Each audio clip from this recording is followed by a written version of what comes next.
क्या आपने कभी सोचा है कि साइकिल, बाइक या कार के पुर्जे इतने चमकदार कैसे रहते हैं? ये कोई जादू नहीं, बल्कि विज्ञान है।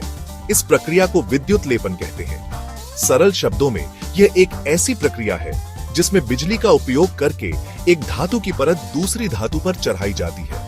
यह प्रक्रिया धातुओं को सुंदर बनाने के साथ साथ उन्हें मजबूत और जंग लगने से भी बचाती है।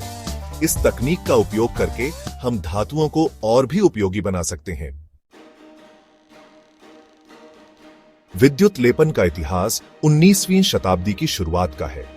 इसका श्रेय इतालवी वैज्ञानिक लुइगी ब्रूनाटेली को जाता है, जिन्होंने 1805 में पहली बार इस प्रक्रिया को अंजाम दिया था।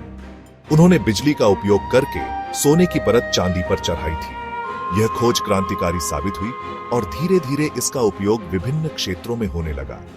आज विद्युत लेपन एक महत्वपूर्ण औद्योगिक प्रक्रिया बन चुकी है। विद्युत लेपन की प्रक्रिया जितनी दिलचस्प है, उतनी ही सरल भी है। इस प्रक्रिया को समझने के लिए हमें इसके मुख्य चरणों पर नजर डालनी होगी। पहले चरण में जिस वस्तु पर लेपन करना होता है, उसे साफ करके एक विशेष घोल में डुबोया जाता है। यह घोल विद्युत का सुचालक होता है और इसमें उस धातु के आयन होते हैं जिसे लेपन के लिए उपयोग किया जाना है। दूसरे चरण में वस्तु को एक विद्युत परिपथ के कैथोड से जोड़ा जाता है, जबकि लेपन के लिए उपयोग की जाने वाली धातु को एनोड से जोड़ा जाता है। फिर परिपथ में विद्युत धारा प्रवाहित की जाती है। जब विद्युत धारा परिपथ में प्रवाहित होती है, तो एनोड से धनात्मक आयन घोल में घुल जाते हैं। ये धनात्मक आयन कैथोड की ओर आकर्षित होते हैं, जहां वे इलेक्ट्रॉनों को ग्रहण करके धातु के परमाणुओं में परिवर्तित हो जाते हैं। धीरे धीरे ये परमाणु कैथोड पर जमा होने लगते हैं और वस्तु पर धातु की एक पतली परत बना लेते हैं। यह प्रक्रिया तब तक चलती रहती है जब तक कि वांछित मोटाई की परत न बन जाए। सेक्शन 5 एनोड का योगदान।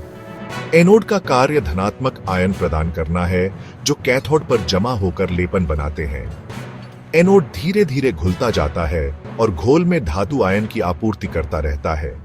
एनोड और कैथोड के बीच विद्युत धारा के प्रवाह को नियंत्रित करके हम लेपन की मोटाई और गुणवत्ता को नियंत्रित कर सकते हैं। सेक्शन 6 विद्युत अपघट्य प्रक्रिया की जान। विद्युत लेपन प्रक्रिया में विद्युत अपघट्य महत्वपूर्ण भूमिका निभाता है। यह घोल धनात्मक और ऋणात्मक आयनों का संचालन करता है, जिससे विद्युत धारा प्रवाहित होती है और धातु आयन कैथोड तक पहुंच पाते हैं। विभिन्न प्रकार के लेपन के लिए अलग अलग प्रकार के विद्युत अपघट्य का उपयोग किया जाता है। उदाहरण के लिए सोने के लेपन के लिए साइनाइड घोल का उपयोग किया जाता है, जबकि चांदी के लेपन के लिए नाइट्रेट घोल का उपयोग किया जाता है। सेक्शन 7 रोजमर्रा की जिंदगी में विद्युत लेपन एक ऐसी तकनीक है जिसका उपयोग हमारी रोजमर्रा की जिंदगी में अनगिनत वस्तुओं में किया जाता है। साइकिल, बाइक, कार और अन्य वाहनों के पुर्जों को जंग से बचाने और उन्हें चमकदार बनाने के लिए विद्युत लेपन का उपयोग किया जाता है। इसके अलावा गहने, बर्तन, सिक्के और इलेक्ट्रॉनिक उपकरणों में भी इसका उपयोग होता है। सोने, चांदी, क्रोमियम, निकल और जस्ता जैसी धातुओं का उपयोग आमतौर पर लेपन के लिए किया जाता है।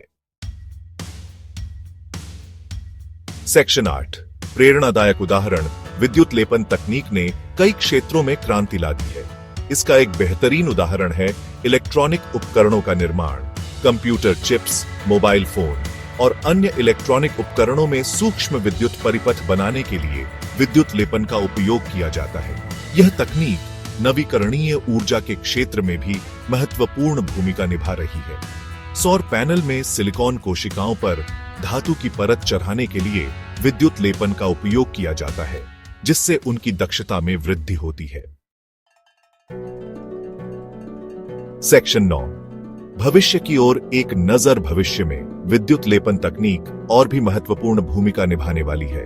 नैनो टेक्नोलॉजी और 3D प्रिंटिंग जैसे क्षेत्रों में इसके उपयोग की अपार संभावनाएं हैं। इसके अलावा नए और बेहतर विद्युत अपघट्य और लेपन सामग्री के विकास से इस तकनीक की दक्षता और उपयोगिता में और वृद्धि होगी।